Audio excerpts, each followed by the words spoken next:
नमस्कार माझ्या बालमित्रांनो, कसे आहात? मजेत आहात ना? ज्ञानेश्वरी विद्या मंदिरामध्ये माझ्या सर्व लहान मोठ्या विद्यार्थी मित्र मैत्रिणी यांचं स्वागत आहे. आज मी माझ्या बालमित्रांसाठी एक कल्पनात्मक निबंध घेऊन आलेले. पण निबंधाचं नाव सांगण्या अगोदर मुलांनो, तुम्ही आतापर्यंत आपल्या ज्ञानेश्वरी विद्या मंदिराला सबस्क्राईब केलं नसेल तर लगेच सबस्क्राईब करून घ्या.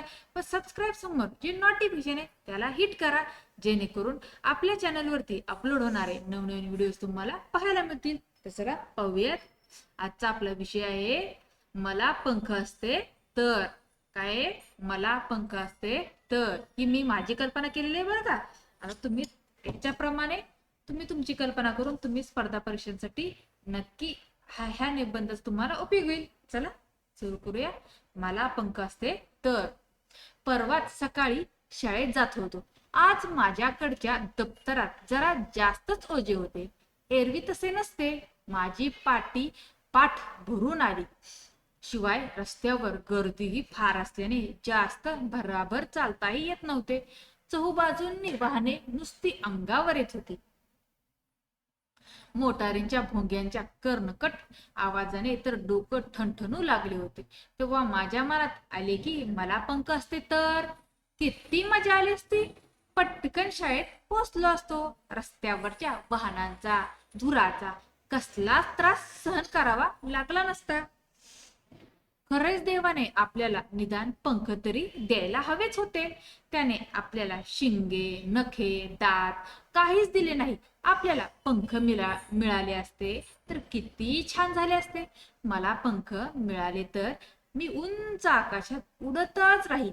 अभ्यास करून किंवा घरात बसून कंटाळा आला की चाललो लगेच आकाशात उडायला. स्वच्छ हवेत 2 चक्रा मारून आलो की पुन्हा अभ्यास करायला सुद्धा किती मजा येईल राव.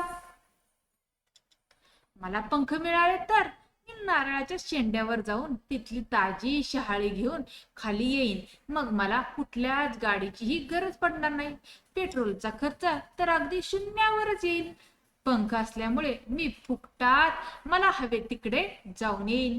जगातील 7 आश्चर्य, नॉर्वे मधील 6 महिन्यांचा सूर्यप्रकाश, अंटार्क्टिकाची सहल, स्वतःच्या साऱ्या हौशी मौजी पुरवीन. मला त्यासाठी आगगाडीचे तिकीट काढायला नको, विमानाचे तिकीट काढायला नको. आकाशात उडताना मला ढगांमध्ये शिरता येईल.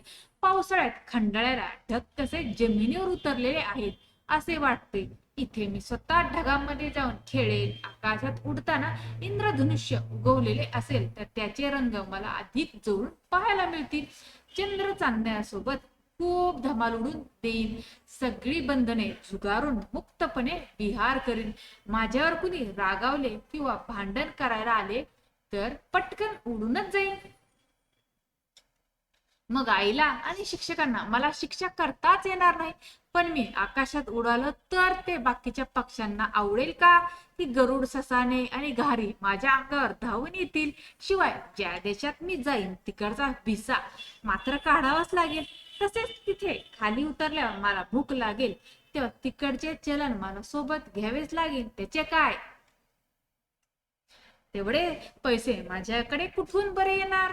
मी तर शाळेत शिकणारा मुलगा. शिवाय चालून चालून जसे पाय दुखतात तसे उडून उडून पंख दुखतील ना, त्याचे काय? म्हणूनच वाटते की पंख फुटण्याची कल्पना केवळ एक कल्पना म्हणूनच ठीक आहे.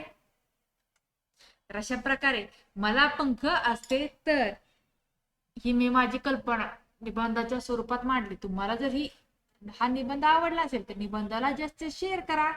चॅनेलवर नसेल चॅनेलला सबस्क्राईब करा. धन्यवाद.